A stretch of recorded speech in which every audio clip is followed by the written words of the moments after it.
Hello दोस्तों, स्वागत है आप सभी का इस सेशन में। इस सेशन में हम जैप का important component that is Indian economy, Indian financial system, इसके module C chapter 21 that is Indian banking structure, इसमें हम मोबाइल बैंकिंग एंड एटीएम जो इंडिया में है इसके बारे में डिस्कस करने वाले हैं।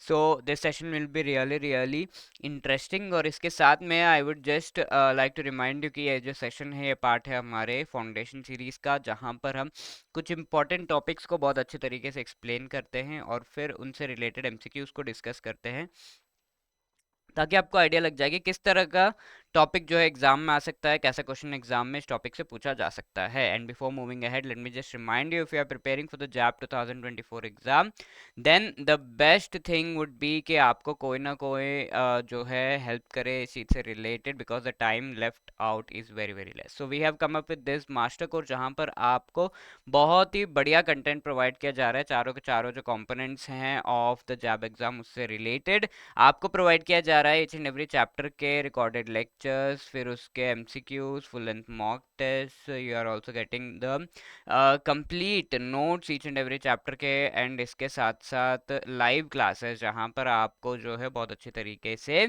हैंड हेल्ड एंड मेंटोरिंग किया जा रहा है, राइट। तो इसका लिंक आपको डिस्क्रिप्शन में मिल जाएगा if you want to avail this particular master course. इसके अलावा भी आप जो है बाकी कोर्सेज को देख सकते हो bile clicking on the link given in the description, जहां पर हमारी वेबसाइट का लिंक है। इसके साथ if it is like this कि आपका कोई एक कंपोनेंट क्लियर हो चुका है, तो आप बाकी कंपोनेंट्स को भी अवेल कर सकते हो। अगर आप ये अभी कर रहे हो, you should definitely use the code JAB85, जिससे आपको 85% का डिस्काउंट इन कोर्सेज पे प्रोवाइड किया जा रहा है।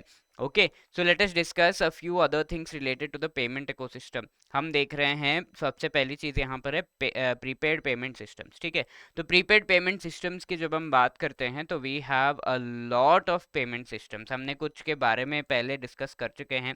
हमने ये कहा कि कुछ इसमें टेकफिन है, कुछ इसमें फिनटेक है, राइट। ये सारे ही आ जाते हैं यहाँ पर। फॉर एग्जांपल जी पे, अमेजोन पे, ये दोनों टेकफिन है, बाकी सारे यहाँ पर जो है फिनटेक है, राइट। तो ये जो प्रीपेड पेमेंट सिस्टम्स है एक्चुअली क्या है, यहाँ पर मोस्टली एक वॉलेट होता है। उस वॉलेट में मनी सेव करके पहले से paid prepaid, and then you do the payment system आगे, ठीक है। तो आज के डेट में ऐसा नहीं है, ये तो डायरेक्टली आज के डेट में बैंक से लिंक हो चुके हैं। तो बैंक से डायरेक्ट ट्रांजैक्शंस इन पेमेंट सिस्टम्स के थ्रू होता है। ये पेमेंट सिस्टम्स बहुत ही बढ़िया एक मीडियम प्रोवाइड करते हैं, जहां पर आप क्यूआर कोड वगैरह को स्कैन करके यूपीआई के पूरे फ्रेमवर्क को यूज़ कर सकते हो, ठीक है। और वैल्यू जो भी स्टोर्ड है उसके बेसिस पर परचेजेस किए जाते हैं आज के डेट में। हाँ, जो भी वैल्यू आपके बैंक अकाउंट में स्टोर्ड है उसके बेसिस पर किया जाता है। क्या क्या एग्जांपल्स है इसके? Smart cards, magnetic stripe cards, internet accounts, wallets, mobile accounts, paper vouchers, ये सब, ठीक है। All of these are the examples as you can see here. Foreign transactions क्या किया जा सकता है प्रीपेड पेमेंट जो इंस्ट्रूमेंट्स है, सिस्टम्स है, उनके द्वारा। तो फॉरेन ट्रांजैक्शंस जो है यहाँ पर अलाउड नहीं है। फीमा एक्ट के तहत अगर अलाउड है तो ठीक है, वरना तो यहाँ पर foreign transactions are not allowed, ठीक है। मोबाइल बैंकिंग की अगर हम बात करें यहाँ पर, तो mobile banking almost all of the banks आज के डेट में प्रोवाइड करते हैं। एंड ये बैंक कौन से बैंक होना चाहिए so that they provide mobile banking? Eligibility का क्राइटेरिया क्या है? दीज बैंक्स जो है वो होने चाहिए इंडिया में licensed, supervised and physical presence India में इनकी होनी चाहिए। 2008 में आरबीआई के गाइडलाइंस के हिसाब से मोबाइल बैंकिंग की शुरुआत की गई थी अक्टूबर में। अब एटीएम्स की अगर हम बात करें तो एटीएम जो है it is the best and most important thing अगर आपको कैश रिक्वायर्ड है, कैश में आप ट्रांजैक्शंस कर रहे हैं, या फिर various other ATM related services के लिए। Point of sale devices and online transactions के बारे में हम देखेंगे। तो एटीएम्स की अगर हम बात करें तो जो भी एटीएम पर आप जाकर अपना कार्ड यूज़ कर रहे हो, एटीएम कौन से बैंक का है एंड आपका कार्ड कौन से बैंक का है, यानी कि कार्ड इशूइंग बैंक कौन सा है, इन इसके बेसिस पर आपको जो उस पर्टिकुलर ट्रांजैक्शन के लिए चार्जेस लग रहे हैं वो वेरी हो सकता है। For example, if you are in a, पहली बात तो लोकेशन के बेसिस पर, दूसरा कौन सा एटीएम है उसके बेसिस पर, ठीक है। लोकेशन के बेसिस पर क्या होता है, अगर आप मेट्रो सिटीज़ में हैं, मेट्रो सिटीज़ में होने पर अगर आपका card issuing bank and ATM का जो बैंक है, एटीएम जिसने एस्टेब्लिश किया है, लेट्स से आपके पास एसबीआई का कार्ड है, आईसीआईसीआई के एटीएम में जाकर आप यूज़ कर रहे हो, ठीक है। Then what is going to happen is आपको 3 ट्रांजैक्शंस तक चार्जेस नहीं लगेंगे, बट 3 ट्रांजैक्शंस के बाद आपको चार्जेस लगेंगे मेट्रो सिटीज़ में। नॉन मेट्रो में 5 है इसका लिमिट। एंड इसके साथ साथ अगर आप सेम बैंक के एटीएम में ट्रांजैक्शन कर रहे हो कहीं पर भी, metro non metro, then 5 transactions तक आपको चार्जेस नहीं लगेंगे, उसके बाद चार्जेस लगेंगे, ठीक है। तो इस तरीके से तो एटीएम के ट्रांजैक्शंस में अगर आपका card issuing bank, let's say SBI का एटीएम है एंड एसबीआई का कार्ड भी है, दोनों सेम है, तो इस पर्टिकुलर ट्रांजैक्शन को हम ऑन अस ट्रांजैक्शन कहते हैं, यानी कि ये card is on the same bank, ठीक है, तो ऑनस्ट ट्रांजैक्शन। अगर ये किसी और बैंक के एटीएम में आप अपना कार्ड यूज कर रहे हो तो ऑफर्स ट्रांजैक्शन इसे कहा जाता है, ठीक है। तो आप देख सकते हो यहाँ पर ATM of the same bank cash अगर ड्रॉ कर रहे हो तो 5 फ्री ट्रांजैक्शन है, इसके अलावा मेट्रो लोकेशंस में 3, नॉन मेट्रो में 5, ठीक है। नॉन कैश इस तरीके से अगर आप ले रहे हो डिफरेंट एटीएम में, कैश प्लस नॉन कैश, ठीक है।